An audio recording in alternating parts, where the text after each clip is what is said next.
একাদশ শ্রেণী, বিষয় সংস্কৃত। তোমাদের ফার্স্ট সেমিস্টার সিলেবাসে আছে উপমন্যু কথা। আজকে আমি এই পাঠ্যাংশ থেকে কিছু এমসিকিউ প্রশ্ন দিয়েছি, তোমরা সেগুলি দেখো। 1 নম্বর কোশ্চেন, মহাভারতের রচয়িতা হলেন ব্যাসদেব।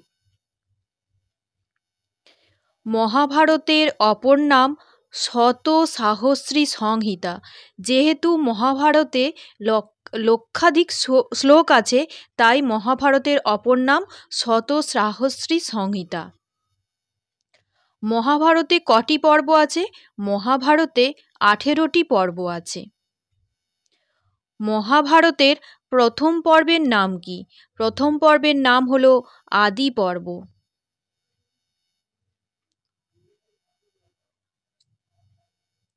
উপমন্যু কথা গদ্যাংশটি মহাভারতের কোন পর্ব থেকে নেওয়া হয়েছে? মহাভারতের আদি পর্ব থেকে নেওয়া হয়েছে। আদি পর্বের কোন অধ্যায়ে উপমন্যু কথা গদ্যাংশটি রয়েছে? দেখো 4টে অপশন আছে। তৃতীয় অধ্যায় থেকে নেওয়া হয়েছে। মহাভারতের আদি পর্বের তৃতীয় অধ্যায়টির নাম হল পৌষ্য পর্বাধ্যায়। এই মহাভারতের আদি পর্বের তৃতীয় অধ্যায় থেকে উপমন্যু কথা গদ্যাংশটি নেওয়া হয়েছে। উপমন্যু কথা গল্পটির রচয়িতা কে? রচয়িতা হলেন ব্যাসদেব। ঋষি আয়ুধধৌমের কতজন শিষ্য ছিল? 3 জন শিষ্য ছিল, আরুণি, উপমন্যু এবং বেদ। আয়ুধধৌম শিষ্য উপমন্যুকে কোথায় প্রেরণ করেছিল? সঠিক উত্তরটি হলো গরু চড়াতে। উপমন্যু কখন গরু চড়িয়ে ফিরে আসতো? দিনের শেষে। স্থিত্বয়া প্রত্যয়টি হলো, দেখো 4টে অপশন আছে, স্থা ধাতুর সাথে তা প্রত্যয় করে স্থিত্বয়া পদটি হয়েছে। গোচারণ করে উপমন্যু কিভাবে গুরুর সামনে এসে দাঁড়াতো? সঠিক উত্তরটি হলো নমস্কার করে। উপমন্যু কিভাবে জীবিকা নির্বাহ করত, জীবন ধারণ করত? সঠিক উত্তরটি হলো ভিক্ষা করে। ঋষি আয়ুধধৌমের দৃষ্টিতে উপমন্যু কেমন ছিল? হৃষ্টপুষ্ট ছিল। মমা নিবেদ্য ভৈক্ষং নোপযোক্তব্যম মিতি কে বলেছেন? বলেছেন ঋষি আয়ুধধৌম, অর্থাৎ গুরুদেব। গুরুদেব উপমন্যুর কাছ থেকে কি পরিমাণ ভিক্ষা গ্রহণ করত? সব ভিক্ষাই সবটাই নিয়ে নিত।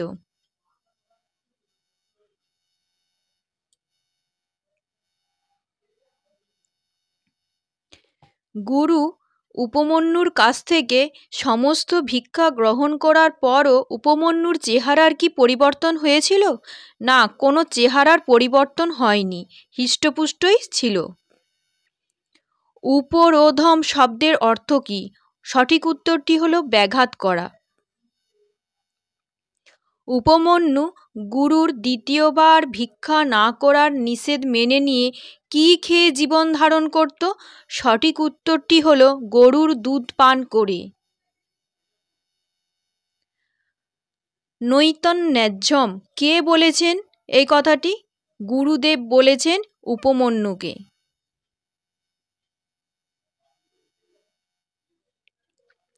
কোন জিনিস পান করতে গুরুদেব উপমন্যুকে নিষেধ করেছিলেন? গরুর দুধ পান করতে নিষেধ করেছিলেন। দুধ পান করতে নিষেধ থাকায় উপমন্যু কি খেতেন? সঠিক উত্তরটি দেখো 4টে অপশন আছে। সঠিক উত্তরটি হলো গরুর উদগীরণ করা মুখের ফেনা। অর্কপত্র শব্দের অর্থ হলো আকন্দ পাতা। ক্ষুধার্ত হয়ে উপমন্যু কোন গাছের পাতা খেয়েছিল? আকন্দ পাতা খেয়েছিল। আকন্দ পাতা খাওয়ার ফলে উপমন্যুর কি হয়েছিল? দেখো, এটা গাওয়ার ফলে হয়েছে, এটা ভুল আছে। খাওয়ার ফলে উপমন্যুর কি হয়েছিল? অন্ধ হয়েছিল। অন্ধ হয়ে উপমন্যু কোথায় পড়ে গিয়েছিল? কুয়োতে পড়ে গিয়েছিল। গুরু উপমন্যুকে খুঁজতে কোথায় গিয়েছিলেন? অরণ্যে গিয়েছিলেন। দেবতাদের চিকিৎসক হলেন, দেখো 4টে অপশন আছে, সঠিক উত্তরটি হলো অশ্বিনী কুমারদ্বয়। গুরুর উপদেশে উপমন্যু চক্ষুলাভ করার জন্য কার স্তব করেছিলেন? অশ্বিনী কুমারদ্বয়ের স্তব করেছিলেন। প্রসন্ন হয়ে অশ্বিনী কুমারদ্বয় উপমন্যুকে কি দিয়েছিলেন? একটি পিষ্টক, মানে পিঠে। অনৃতম উচতু ভবন্তৌ। ভবন্তৌ বলতে এখানে কাকে বলা হয়েছে? অশ্বিনী কুমারদ্বয়কে বোঝানো হয়েছে। অসানো পদের অর্থ কি? অসানো পদের অর্থ হলো ভক্ষণ করা, অর্থাৎ খাওয়া। গুরুকে নিবেদন না করে কে পিষ্টক ভক্ষণ করতে চাননি?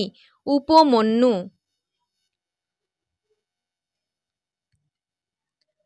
তমপি তথৈব কুরুষ্ব যথাকৃতম উপাধ্যায়েন ইতি।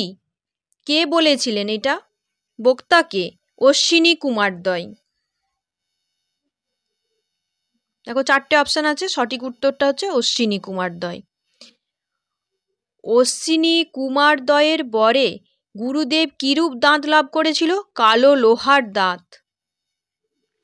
অশ্বিনী কুমারদ্বয়ের বরে উপমন্যু কিরূপ দাঁত লাভ করেছিল? সোনার দাঁত লাভ করেছিল।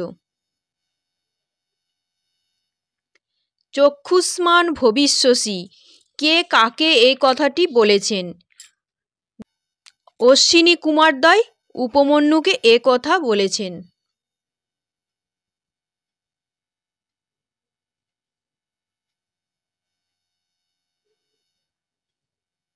উপমন্যু শ্রেয় লাভ করেছিলেন কাকে প্রসন্ন করে?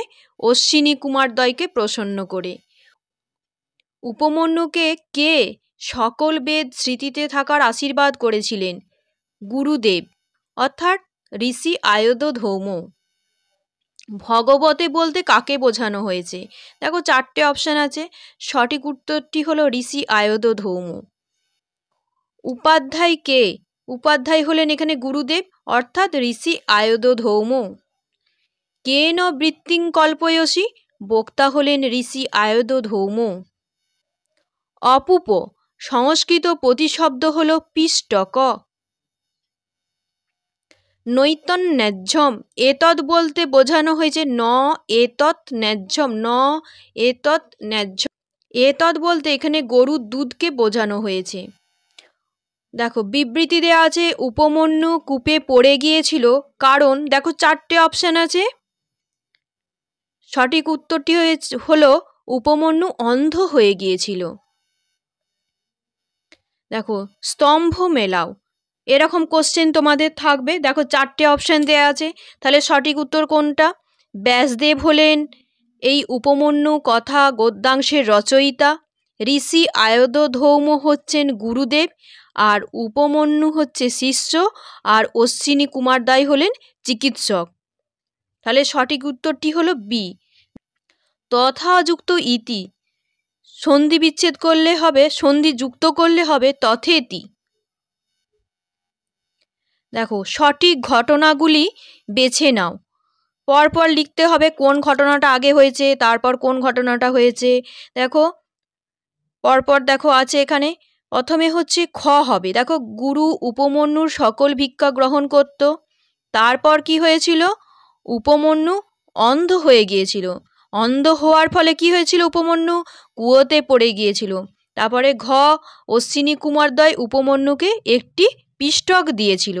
তাহলে সঠিক অ্যান্সারটা হলো ঘ, গ, ক, ঘ, বি।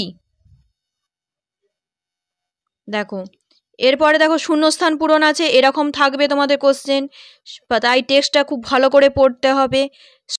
এটা সর্বে হবে, সর্বে, দন্তেস বয়রেব একার, সর্বে চ তে বেদা প্রতিভাষ্যন্তি ইতি।